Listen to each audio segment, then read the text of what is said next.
Okay, and then I'm just going to start the Facebook Live, and then okay, go live.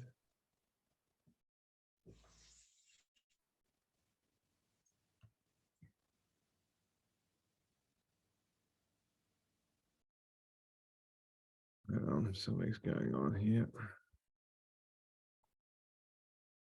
Let me just do that again. There we go.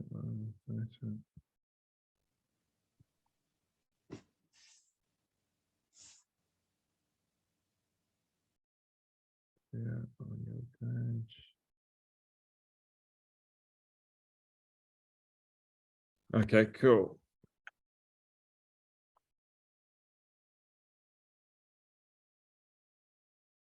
And It's on there, so. awesome. Okay, guys. Hey, thanks very much for joining. Let's get back to the screen I was in. Hey, and cheers. Happy Wednesday again. It's rosé season, as I said. And hey, but I wanted to kick off. I wanted to show you. I was up in Napa today, and it was an awesome day. And then I'm going to make some introductions. I've got two winemakers here, but they're going to steal the show. So I'm going to try and get as many words in as possible before that happens. But if I can make this work, I was up, and it's Budbreak in Napa, and it was just a glorious day. I know that Ana and Montse saw that, but here we go. Let's see if you can see this. Can you see that okay? Mm-hmm. Yeah, so this is Budbreak happening, and yes, I just took some pics. This is up Napa Valley Cab, and I'm going to try and go through here. Look at that, little fellas. So it's the start of something special. So yeah, what you're seeing here is basically the bud that's overwintered and then basically bursting out, and so you're seeing the leaves coming out, and then you'll see the inflorescences come out shortly afterwards. So this is happening all through Napa at the moment. So anyway, I'll play that back through the other way in case you missed it. But yeah, really pretty in the vineyards at the moment. And it's been so wet here that a lot of the vineyards, they can't get tractors on just yet. Some of them are getting in there, but the ones that have just been mowed and they've got Budbreak, some of them have still got the sort of the tall flowers or the cover crops down the center of the rows. They look magic. And so, yeah, it's been really wet, but obviously that's a great sign for what's coming up. It's been pretty cool still. So everything's a little bit delayed, but I'm sure it'll catch up, and there's going to be plenty of action in the vineyards in the coming weeks with all the growth, all the spring growth, which you will see in the garden as well. So anyway, I thought that would be interesting to see. And yeah, so what I wanted to go through, and I just wanted to introduce a couple of really important winemakers. And as I said, they'll kind of steal the show, so you're going to have to put up with me sort of 5-10 minutes. But we've got Montse Reece. Montse, if you wave, then they'll work out. I can actually spotlight you, but I don't know if you want to be spotlighted for that long. And so Montse, if I've got this wrong, Montse, just correct me, but as way of introduction, so you came to the US in 2005, is that right? No, I came in 2001.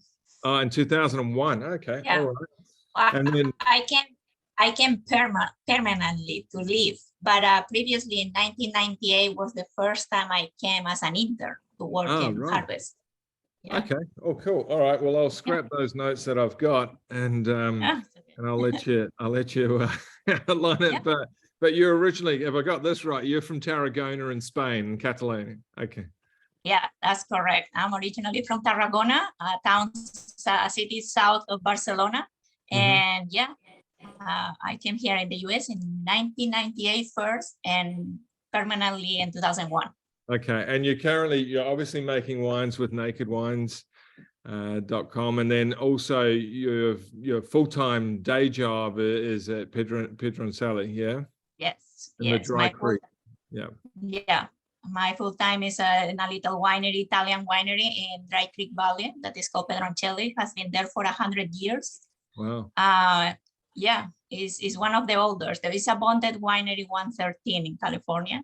Oh, is that right? And it's a full-on Italian winery, and that's why I feel a little at home there, because it's kind of, we're neighbors, Italian Spaniards. So, Yeah. and then I make wines for Naked Wine. I make 3 wines for Naked Wines. Very proud of it.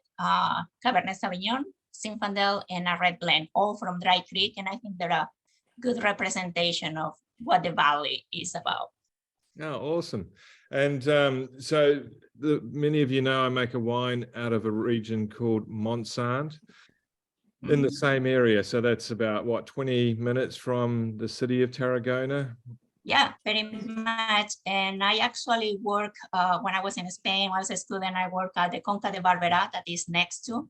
Mm-hmm. And actually, yeah, I know very well that area. Very, very nice reds there, very nice Shiraz, I remember.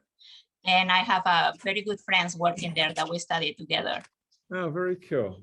Yeah, so I've been making the wines out of Salamas Roche, which is the larger cooperative there. Yeah, so, oh, very cool. And then Ana, do you want to wave? I mean, most people know Ana. Ana's been making wine with Naked Wines longer than I have, I think. I think you started before I got there. Yeah. And Ana, your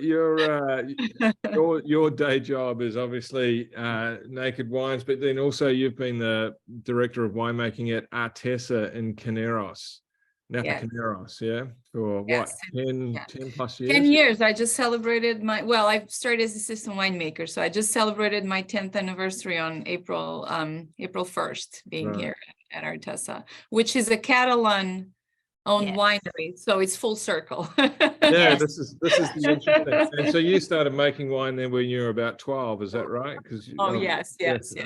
How do you turn the camera on? Billy Foster. Oh. Anyway, hey, so no, it's great to have you both here, and I've got plenty of you. I've got about 7 bottles of wine of yours here. But I thought what I wanted to do was, all 3 of us, the winemakers on the screen, all have, quite different backgrounds. I'm from New Zealand originally. I've been in the US for 20 years. And then Montse and Ana have, Ana's originally from Portugal. I think are you from the Alentejo region, or is that where you sort of started working? My dad's from the Alentejo region, and that's where I went to school and started my winemaking career. But I was born and raised right outside of Lisbon. Oh, okay. All right, I got it. Yeah, so Alentejo is an amazing area, and I'm actually going to be in Portugal in 2 weeks' time. So, sorry, my daughter is looking for something. Okay, all right.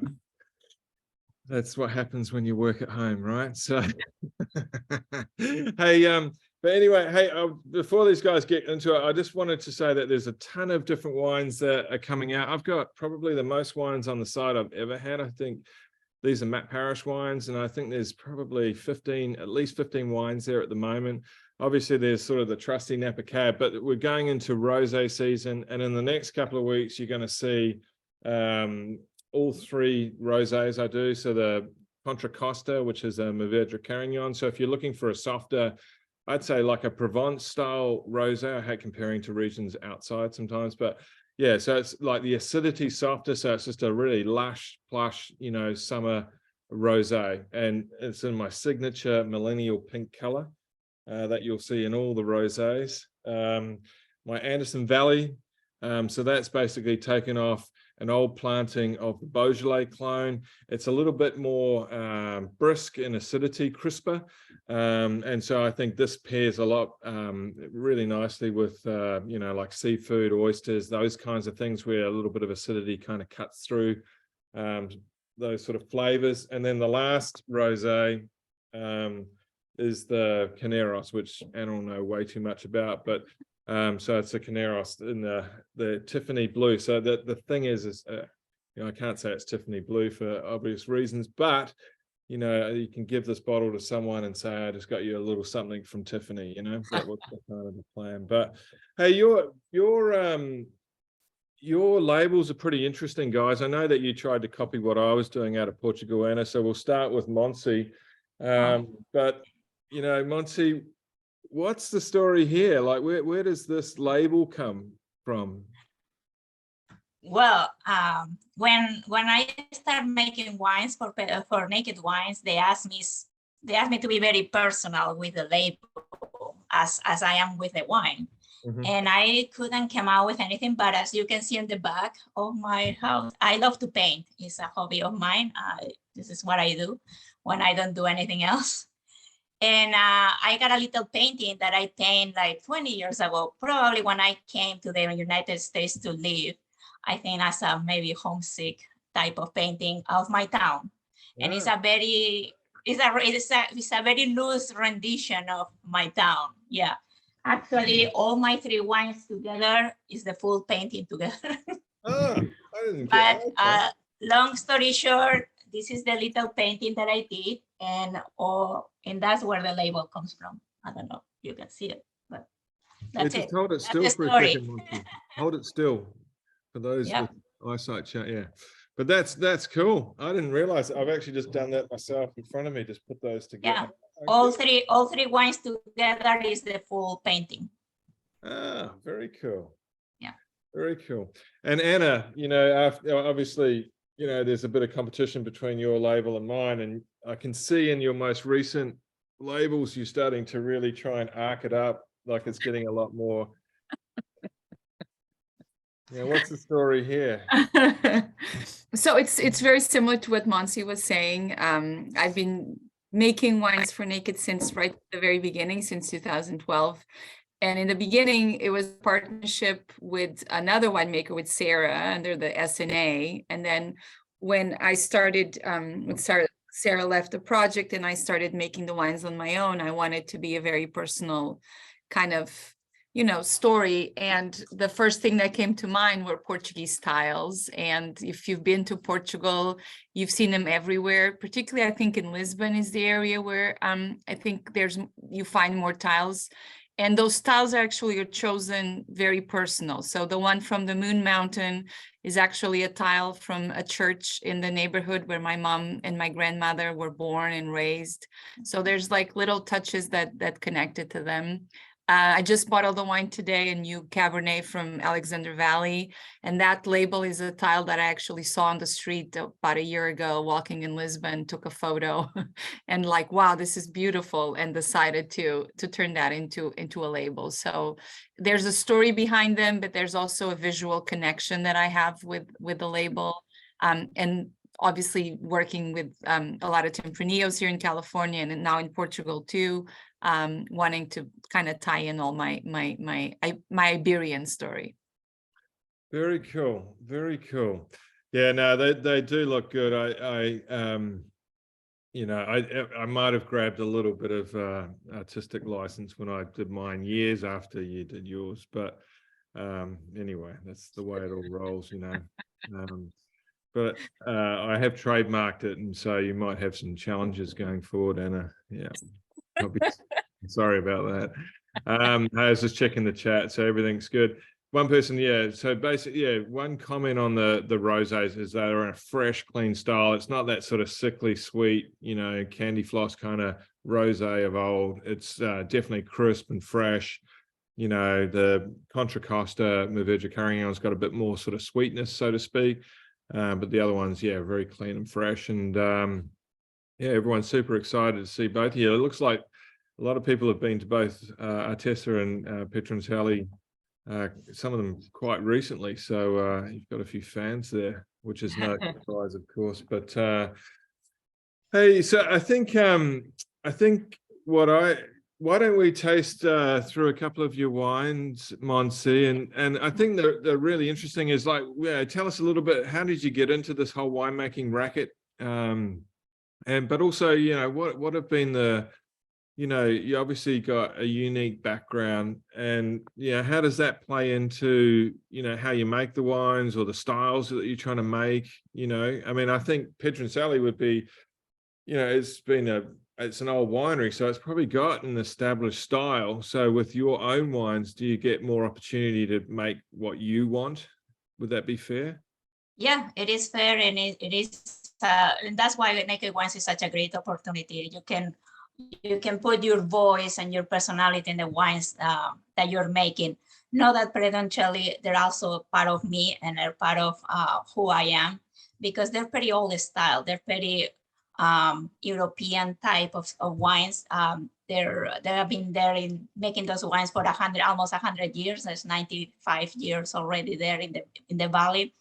And I think my background gets into the wines because that's what I grew up with. These wines are the way that we make wines in the area where I come from, mostly the Priorat, where I work. I also work in Penedès.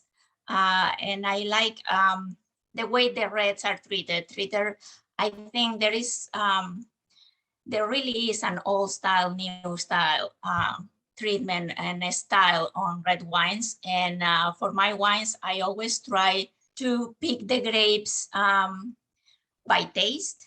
That is very unusual these days, especially in California, and by acidity. And I think that makes a whole of a difference on the result of the wine. The two wines that I'm here, that I am presenting to you this today, the Zinfandel and the Red Blend, I think they're a very good representation of Dry Creek Valley. The Cabernet that I make also. But I think when it comes to Zinfandel, to me, that was a variety that was a discovery for me. I never had Zinfandel in Spain. And when I came, I thought that grape in particular was a good connection with the big red wines that I was making in Priorat, in the Priorat area. That wine, that particular grape, it really made the connection between where I was come from and what I was. I think Dry Creek Valley represents, takes that grape to the next level. I know the Zinfandel is made in many places in California, but I think Dry Creek Valley should be the #1. I think it's very particular. It's a very spiciness that you cannot find in other places. And the same goes with the red blend. Red blends should be more popular. Please, people, get red blends. I think they are such a fun wines. They're not so serious.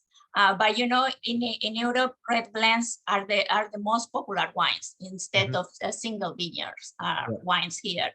So I think this is an opportunity here in Naked Wines to showcase what a red blend can offer. And this is a very typical, what I make here is a very typical red blend from a specific place that is Dry Creek Valley. And it really is different.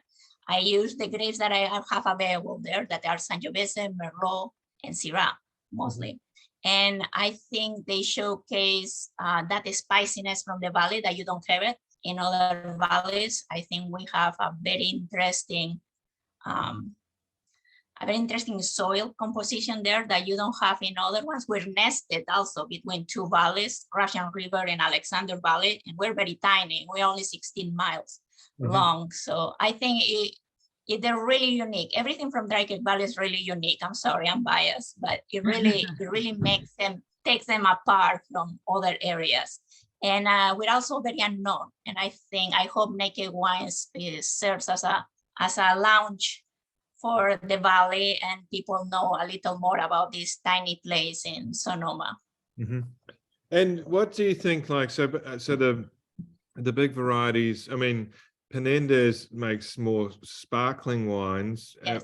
and they make varietal wines, but like if you look at around Tarragona, there's a lot of Grenache. Yes. Do you Yeah. think Zinfandel, do you make Zinfandel in a similar way to the way you would have made Grenache or Garnacha? You know, I worked for 4 Harvests there in Spain in a winery that they were making Syrah, a lot of Syrah, Garnacha, and Tempranillo. Those are the 3 reds that and they got a small portion of Cabernet Sauvignon that was very unique for the area. And that was one very brave farmer that they got it. And I think Garnacha and Tempranillo, maybe Tempranillo, no, Tempranillo will be more into the Cabernet area, but I think Garnacha, it can be the equivalent of the Zinfandel. And it will be so interesting to be able to get some Zinfandel in that area for people to know, because it really is very unknown there. But I Mhm. think that will be the equivalent there. Yes. Yeah. Well, you definitely get the heat there to ripen Yes. Zinfandel. Yeah. Yeah. Oh, very cool. Yeah, I'm trying the cab. I don't have the red blend, but I'm trying your 2020 cab as well. But your Dry Creek Zinfandel is like, it's really pure. It's definitely got the spice, but it's got a lovely sort of purity of red fruit. You know, it's not like as ripe as some Zinfandels can get in that area, but it's a lot more balanced. It's very, very pleasurable. Yeah, Zinfandel is always going to be big, and that's one of the things that I think I like about Zinfandel. It really is a very hard grape to work with, Yeah. and that's a challenge, and I like challenges. It ripes very unevenly, but I think because it grows in Dry Creek Valley and the place where it grows, where we have this fog that it holds until 11 o'clock in the morning. And it keeps everything cold. And after that, in the afternoon, gets so hot. You got this contrast, and that changes the chemistry on the grapes. And I think that balances the acids. You got acids here that in other places you don't have. And I think that's a full game changer for the Zinfandel. And again, in Dry Creek, we pick by the acids, not by the bricks or by the sugars. Yeah. And that's because our sugars can go very high, very quick, and that's not a very good reference. So even Zinfandel is always going to be a big grape. They like to be, has a lot of sugar by itself. We try to tone down, to put the brakes on the variety and try to pick as soon as we can, and to keep that balance. And yes, you will have a lot of fruit forward. It's very fruit forward. You got that spiciness there, but you got the balance with the acids and the alcohol there. And I think it's very typical from here. Oh, very and cool. It shows. Very cool. Well, you've got people intrigued. I see Jane's like getting excited about Tempranillo. Anna, have you got a Tempranillo you were going to talk to tonight? Is that the Portugal one that I just was released on the website about, I don't know, I think a month ago, maybe. And the making wines in Portugal was kind of a dream I've had for many years. And then finally, in my trip, I think was in 2018, I just had this epiphany and came back and pushed everyone on the team that I needed to make this happen. So I started with the red blend, the rosé, and then a Tempranillo. And then in 2022, I've also produced an old vine Tempranillo, more of a reserve tier that I'm really excited about. But this one, it comes from one single vineyard in the Alentejo, so in the south. And the Alentejo traditionally is very warm, and there's not a lot of thermal amplitude day and night in most of it.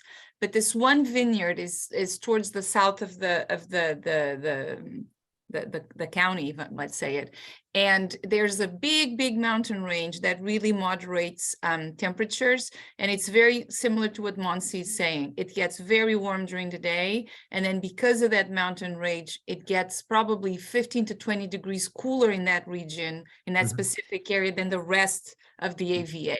So the Alentejo wines, if you're familiar, they're meaty almost. There's a textural component to them that they can just be big and very big and round. But this one I find is very elegant. It's got just these really silky tannins, but really beautiful acidity because of those thermal amplitudes. And then it's a really big parcel on this one vineyard, and there's some soil diversity. So it's mainly limestone, and then it transitions in some schist soils. And it's a little bit of altitude. Alentejo is known for its like rolling hills, a little bit like Carneros, and there's a little bit of altitude. This vineyard sits at about 300 feet of altitude. So, I mean, not mountain high, but kind of considerably for the Alentejo. And Tempranillo, or Aragonês, as we call it there. I didn't call it Aragonês because nobody would know what it's here. And I've already made so many Tempranillos on, in Sonoma County, the Amador County wines, that I wanted to be consistent throughout. So I'm really excited with this wine. It's getting really nice reviews on the site too. So the release, I think, has been really successful, and I'm excited to see how the angels will respond to it. Yeah, it's cool. I drove from Lisbon across the Alentejo and then through the south of Spain one trip. It was by myself. I was driving to meet up with the family after doing some work in Lisbon. And yeah, it was really cool because you got those rolling hills and then you've got the cork trees. And then there's obviously a lot of olive oil and other crops and things like that through there. But I mean, I don't know the exact history and maybe I got it wrong, but I could, when I was driving along, I could have envisaged like Roman legions cruising around, you know, like Yeah, just, there was a lot of Roman influence in the yeah, Alentejo, Évora, where I went to school and lived for a long time. There are Roman temples. There's a lot. They until well, I was in school, God, a while ago. I'm not going to say how many years ago, but yeah, a while 5 to back. 6, yeah. They still had a Roman road. It's been covered since then, but it was all these old Roman stones. I mean, this road had been there for hundreds and hundreds of years, and it was fascinating too. Well, not so cool to drive by it because it was pretty bumpy, but it was exciting to see and to live with that history every day. Yeah, no, it's really cool. No, I enjoyed that trip a lot. Yeah, just like, yeah, it's just lovely roads and yeah, lovely scenery, and yeah, it was very cool. And then the other wine that you were going to taste through, which is a bit different to the regular, call it table wine, is the Dolce Plus Forte. Is that the one? Dos mais forte, yes. So sweet and strong. The port wine. It's like it's my lowest rating wine, but it's probably my most popular one. It's this really funny dichotomy. And the 2020, the one we have currently on the website, it was the first time I did it unfiltered. And the ratings actually have been much better. I don't know if there's any direct relation with or not, but it's very exciting. It's got 5 varieties. It's like a Portuguese Sangue-Cepage in a way. It's from Amador County. It's not from Portugal, but it's made with traditional port methods. So each variety that's got Touriga, Tempranillo, Sauzão, Tintacão, and Trousseau. In French, we call it bastard, because it's such a hard grape to to grow. But here we call it Trousseau. We give it the French name. So all 5 varieties are Portuguese varieties, and they're fermented and then fortified separately before the blend is done. So very traditional port style winemaking utilized. A lot of work because of that, but I feel it really adds to the end. It's not overly sweet. It's like a light tawny, it's what I like to call it. But it's been conversations for years about canceling the wine. The reviews are low, but I think a lot of angels get it and think they're buying a table wine, not understanding that it's a port wine. Yeah, that's exactly but then right. the angels luck, it's like a following. The angels that do like it buy it. I bought a case, or it's really pretty bottle. It's a 500 milliliter bottle. And the reason it's done like that is so, once you open a port, you probably have a 7 to 15 day window that you want to enjoy it to be in like high quality. And that was one of the reasons to do it in the 500 milliliter bottle. It's a great gift. I'm always gifting them to friends. It's a great hostess gift, I feel, when you go out for someone's house. And it's just a really fun wine to make. I get so much pleasure of all the Amador County wines, but to make a port, my family actually doesn't support this wine in Portugal because they think port should only be done in Portugal, not anywhere else in the world. But it's a wine that I truly enjoy making, and it's always really a real pleasure to share it with the angels. Yeah, I think a lot of it is to do with people like buying it and not knowing what it is, and then it's like 100%. But so you make it in the typical port style where you fermented it as a Yes. red wine, and then at the end of fermentation, then you basically fortify it, so you add spirit to it. Yes, and we do the fortification. Actually, they're not all done the same way. Some are fortified on skins. Others, we know they took longer to stop the fermentation. So we actually press first and then add the brandy to use. And the brandy is also an old brandy that it's been around at the winery where I produced the wine in Lodi it was his dad's brandy, so it's like in these old casks, because the quality of the brandy is very, Right. very important too. Yeah. And it all comes from one vineyard, and I think the fact that it is made with traditional port varieties, it's what makes this wine. It would not be the same if it was made with Cabernet or another grape variety. I've made different ports over the years in California, but this has really been the only one that I've been, able to call it my own and to be proud to put a label with my name on it, because it has that very, I always say it's not a Porto, it's a port. It's a port style wine, and it is made in California, and I do it proudly, and I think it's a great rendition to a traditional Portuguese port. It's really nice. Yes. Well, so I've got 7 to 10 days to enjoy it. That's a good thing. That's a good thing. Hey, so I'm gonna go back to the leading question. Like, so I think you really started to go into it, Montse, is so you're talking about the timing of picking. So you focus on the acidity. What else do you think your background brings to the wines that you make?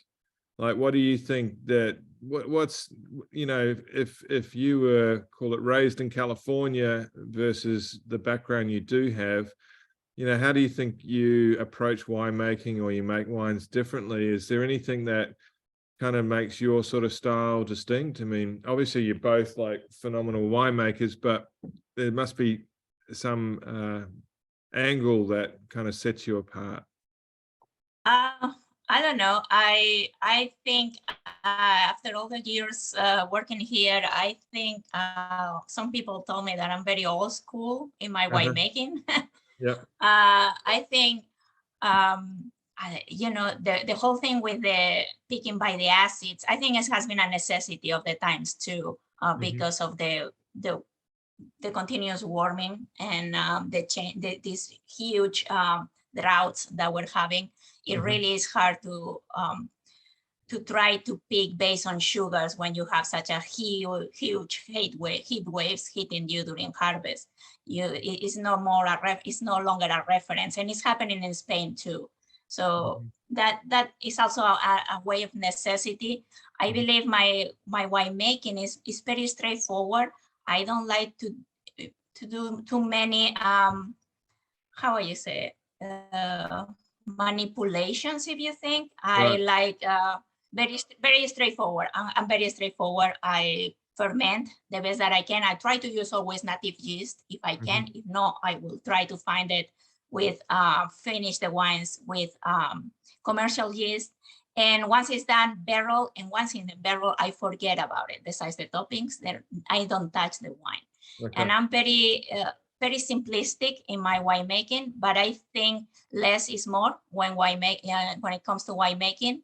I also I'm not a big fan of something that they do a lot here in California, that is, especially with Cabernet.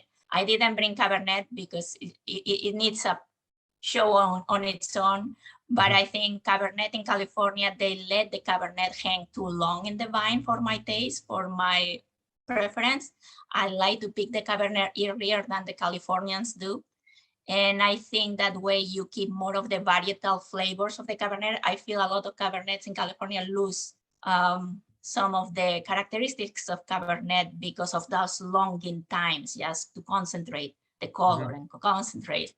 I think I like lighter. Less is more is my motto. And I don't know if this is from my background or for myself, but that's what I see as a difference, if it makes sense.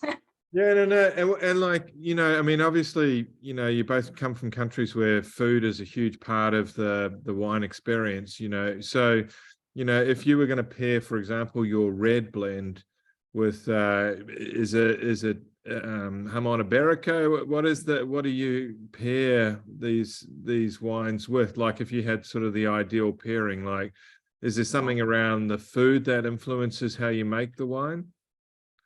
Yeah, absolutely. I mean, one of the things, and again, it comes back to the acidity. If you don't have acidity in a wine, it's very hard to pair with food because it gets to overpowers the food, basically. I think the acidity is important to have a touch of acidity on those wines, and the food pairings is on mine. It really is on mine. When making the wines. I don't want a wine that is gonna be so heavy that is gonna overpower the food. And there's some wines that are gonna be heavy and they're gonna pair with certain types of food. I think red blend is the more versatile of all the wines that I make. I think it really can go with everything from barbecues, pastas, rice, Asian foods, you name it, even fish. I make it with chopino and it's really, really good. So the red blends, the beauty of red blends and in general is that they're really versatile. You can pair with anything, really. And then you go to Zinfandel. Zinfandel is a different animal, if you want. It's a different type of wine. Zinfandel is a big wine, and you need to understand that. It is what it is. And it's unapologetically big, if you want. And you have to love it for what it is. And I think Zinfandels require big foods to hold with it. I think the spiciness on Zinfandels from Dry Creek go very well also with many dishes, meat, obviously, but also pastas. Pastas are really good companions for Zinfandel. And again, anything that has some spice. I think Asian food goes very well with Zinfandel. I think Indian type of food also goes very well. And in general, you need to understand where you're going. If you want something easy, take a red blend. And you never will go wrong with that. If you want something more solid, go with a Zinfandel or a Cabernet, knowing where you're getting with it. And I think at the end of the day, some foods require bigger wines and you have to choose accordingly. And some lighter foods require different kind of wines. But food is really, really in my mind always when I make wine. Okay, that's well said. And what about you, Ana? What's your slant? What slanted you?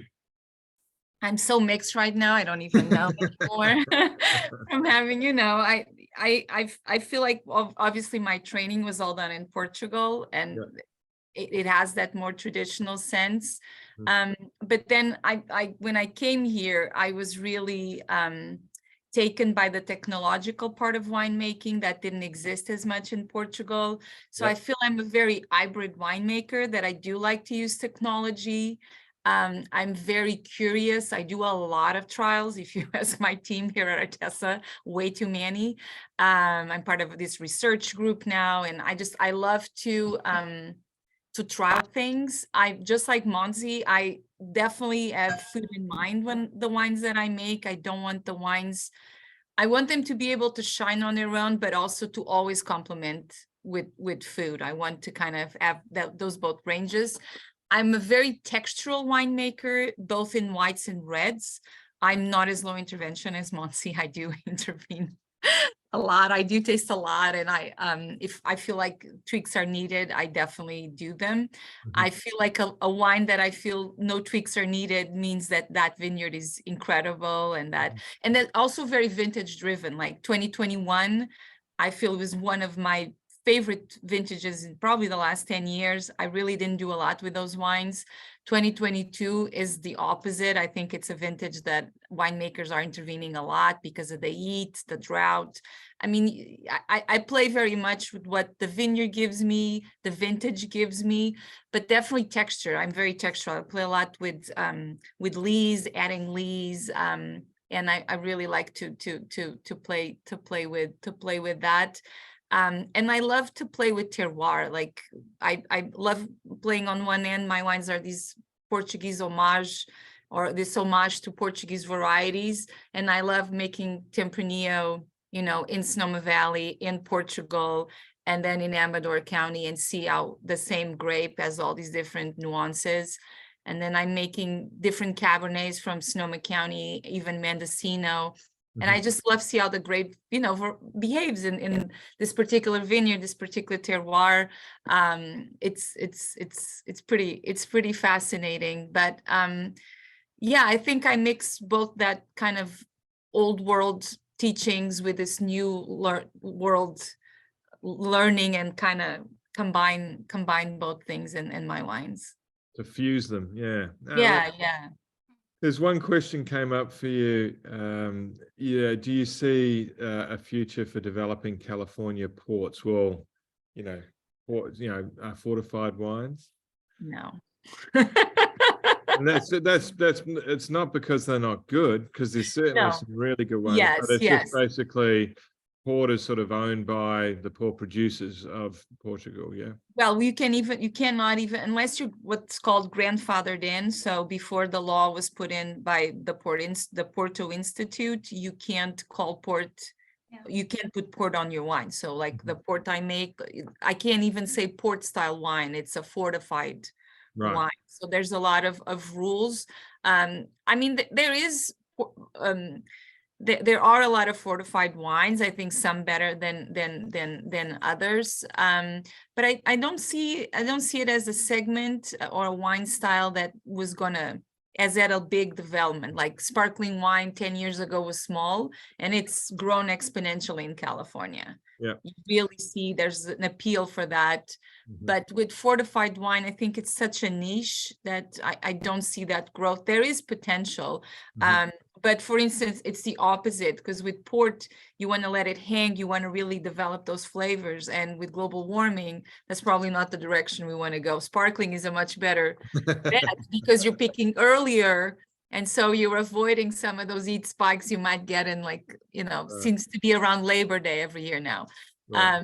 I'm not sure. I don't see that as being a segment that's gonna increase tremendously in California. No. Okay.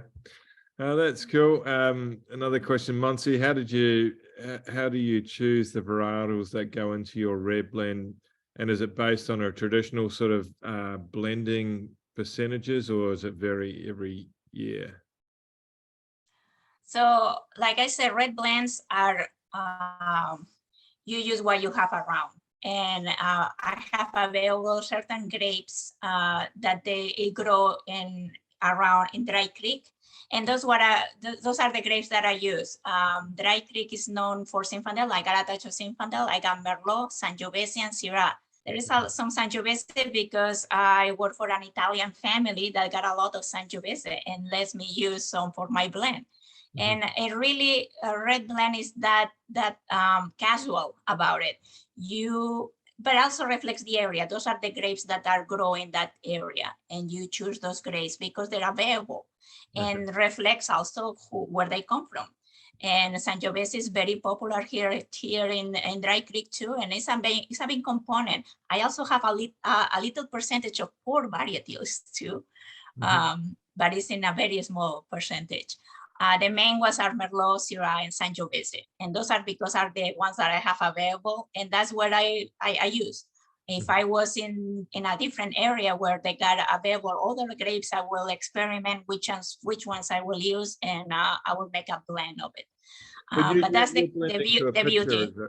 Sorry, Montse, you've got a picture of the wine that you want to make, right? The style. Yes.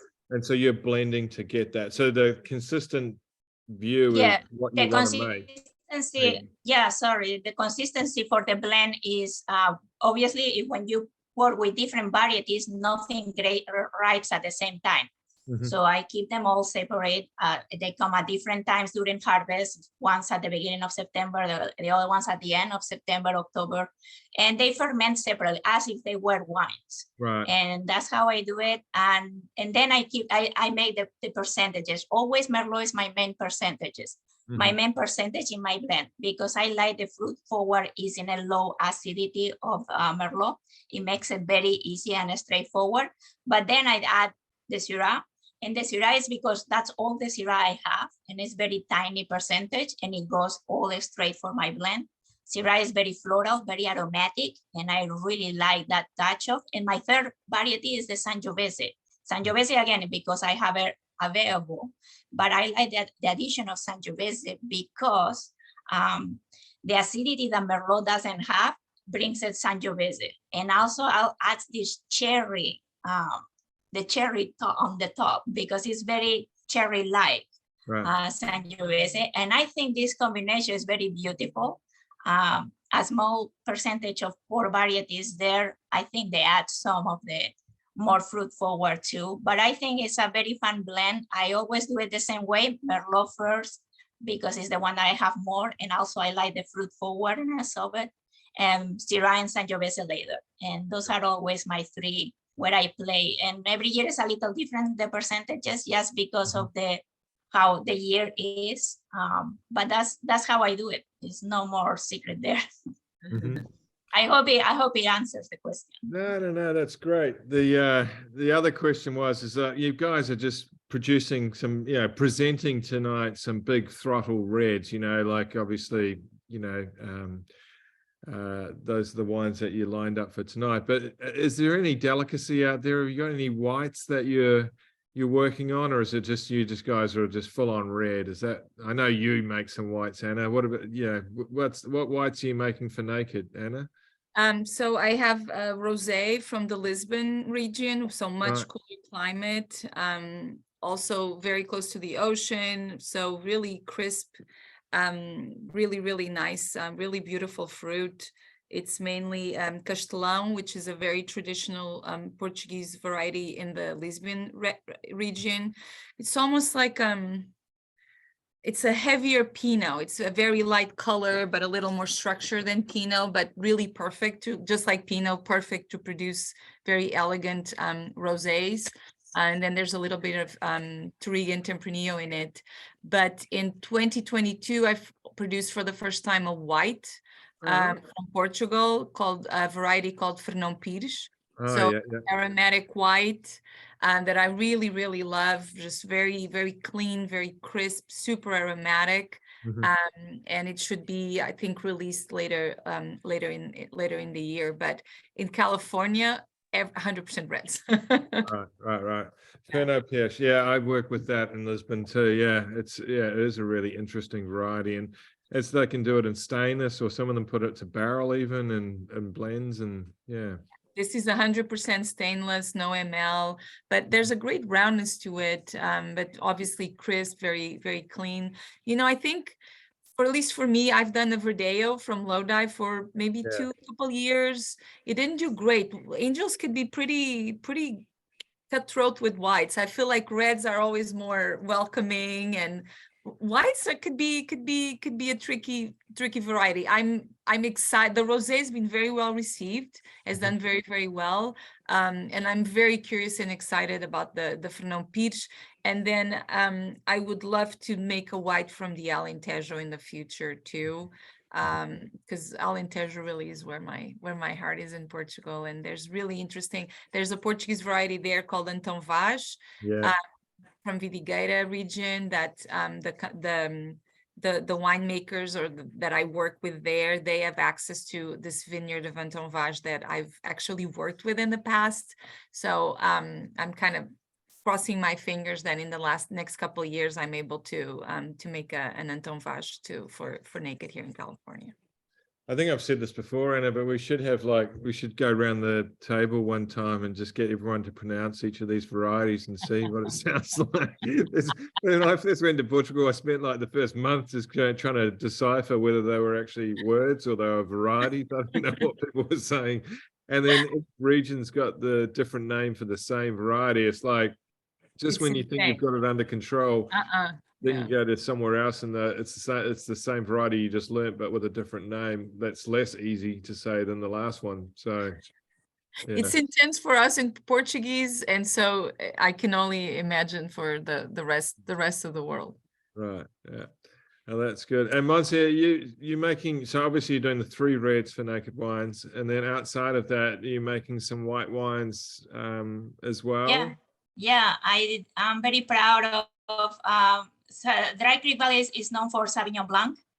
And what is one of the main white varieties in the valley. And I make a very beautiful Sauvignon Blanc and Pedroncelli.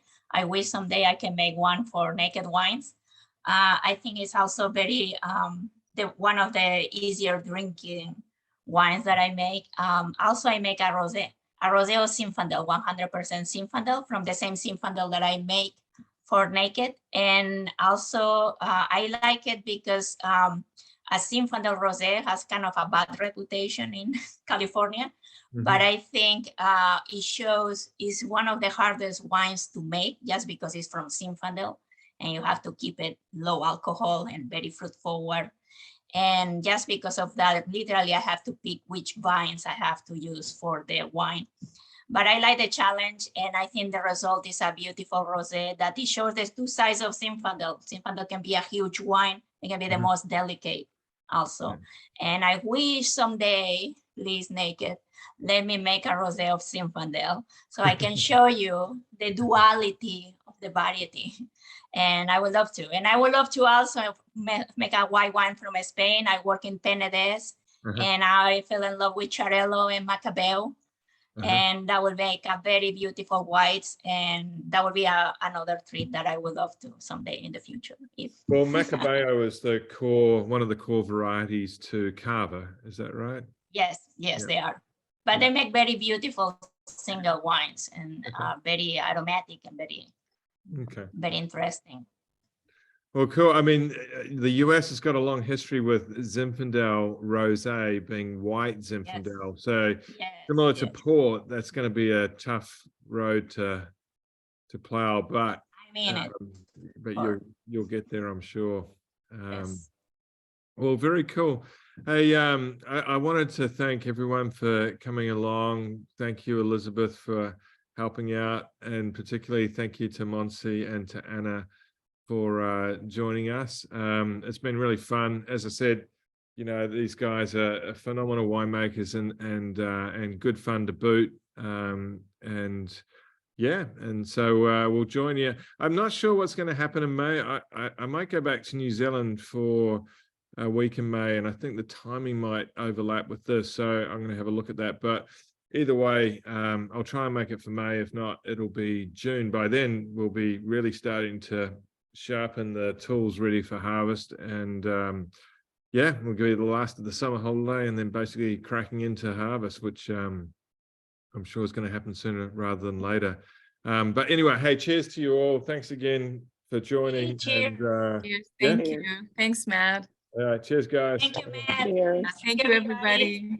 Good to see you all. Right, Good I'm to going see to you power too. down. Ciao. Ciao, ciao. Bye. Teja, teja, teja. Ciao, ciao. Bye. Did you like that, Anna? Teja. Yeah, that